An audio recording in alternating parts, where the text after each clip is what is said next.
Hello my dear students, I welcome you all to my YouTube channel Piyush Verma Official. Friends, today in this video we will cover a very important topic, that is standard error of mean.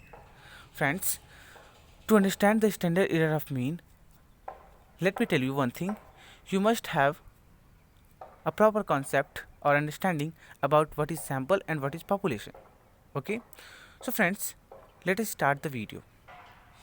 Watch this video till the end, and if you like the video, please press like button as well as subscribe my YouTube channel as well as share this video to your friends. Friends, when you talk about standard error of mean, so let's suppose the sampling distribution of any statistic. As you know, it will have its own mean and standard deviation etc. Okay? जब हम बात करते हैं यहाँ पे sampling distribution की, तो किसी पर्टिकुलर पॉपुलेशन से जब आपने सैम्पल्स को ली तो उनकी अलग अलग मीन या स्टैंडर्ड डिवीजन हो सकती हैं. अब यहाँ पर जो सैम्पल होता है, it estimate the statistic. So samples के अलग अलग जो मीन होंगे, स्टैंडर्ड डिवीजन, सो यहाँ पर इनमें डिफरेंस आएगा फ्रॉम द पॉपुलेशन पैरामीटर. सो यही जो डिफरेंस है सैम्पल पैरामीटर और पॉपुलेशन पैरामीटर का, वही हमारे स्टैंडर्ड एरर कहलाता है. यानी difference or deviation between the value of statistic of a particular sample and the corresponding population parameter is known as sampling error or standard error. So standard error क्या है? तो एक तरफ से जो आपका मीन है ना, सैम्पल का मीन और आपके पॉपुलेशन का मीन, तो उस या फिर टू और मोर देन टू सैम्पल्स का जो मीन में वेरिएशन आ रहा है, इसी का एक मेज़र है, उसकी माप है. मतलब we can say standard error is a measure of variation of the mean. अब क्वेश्चन आता है कि हम कैसे स्टैंडर्ड एरर को कैलकुलेट करेंगे. Means how will you calculate standard error mean. So standard error of mean is the standard deviation of the sample which is divided by the square root of the number of observation of the sample. यानी फॉर्मूले के according अगर देखा जाए तो standard error क्या है, तो AC minus x bar is equal to, आपको उस पर्टिकुलर सैम्पल का स्टैंडर्ड डेविएशन पता होना चाहिए कि एस कितना है, और उसकी जो साइज है, सैम्पल की साइज है, उसका स्क्वायर रूट आप लेके स्टैंडर्ड डेविएशन में डिवाइड करोगे तो आपको स्टैंडर्ड एरर ऑफ मीन मिलेगा. याद रखिएगा, मैं बार बार बोल रहा हूँ स्टैंडर्ड एरर ऑफ मीन की हम बात कर रहे हैं यहाँ पे. तो अब बात आती है कि भाई यदि मान लेते हैं कि किसी पॉपुलेशन में, है ना, अगर लेट सपोज एक सैंपल लिया, दो सैंपल लिया, and the population have the same standard deviation, यानी कि सिग्मा 1, सिग्मा 2, सिग्मा 3, चाहे कितना भी आप ले लीजिए.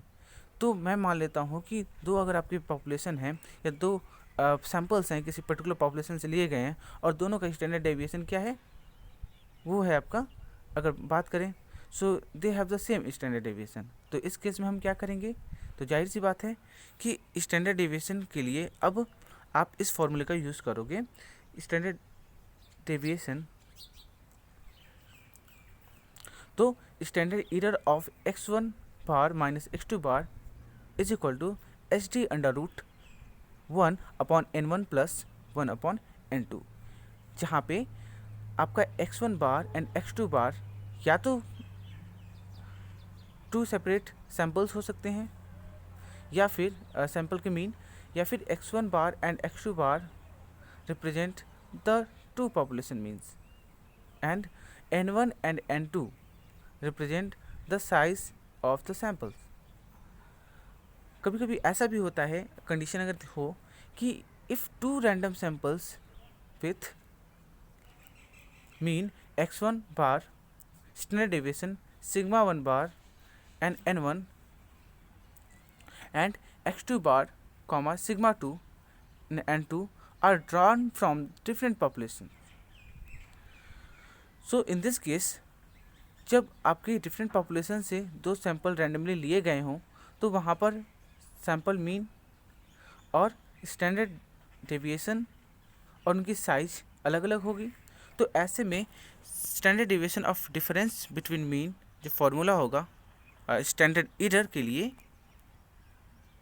तो वो होगा AC of difference between mean is equal to under root sigma 1 square plus, you can see, under root sigma 1 square upon n1 plus sigma 2 square upon n2।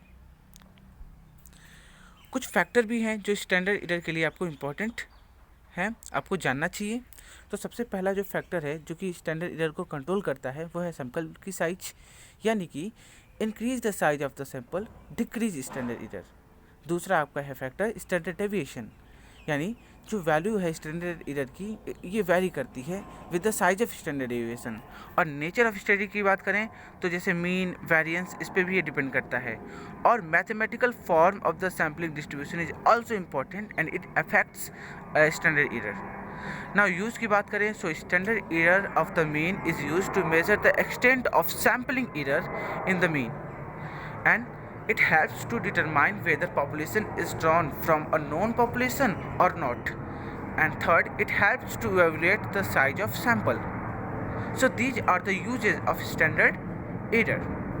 Now let us see a problem. Problem 1 you can see on your screen.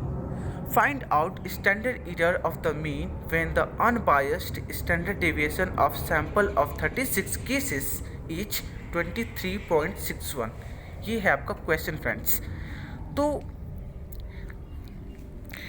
इसका solution आप देखिए, standard error of the mean क्या होगा is equal to S T upon under root N इस फॉर्मूले में।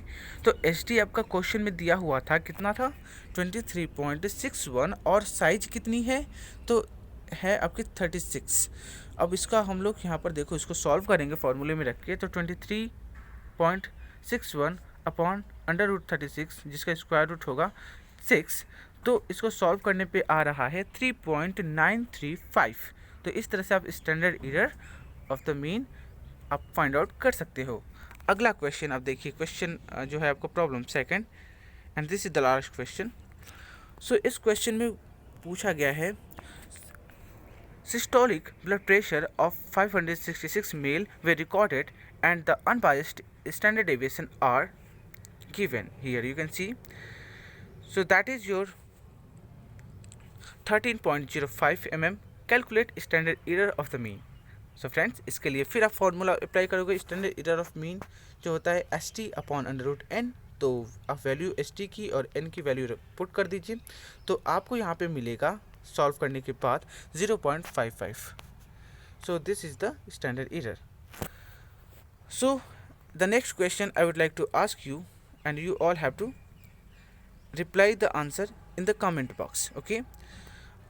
Problem third आप देखिए, a sample of 100 days student yield examination results as under standard deviation 14.8 and other sample of 200 evening students yield examination result as under HT 17.9। Calculate standard error of the mean. आपको ये find करना है इसका solution, और answer जो आएगा आपको इस वीडियो के कमेंट बॉक्स में देना है। Thanks for watching this video friends.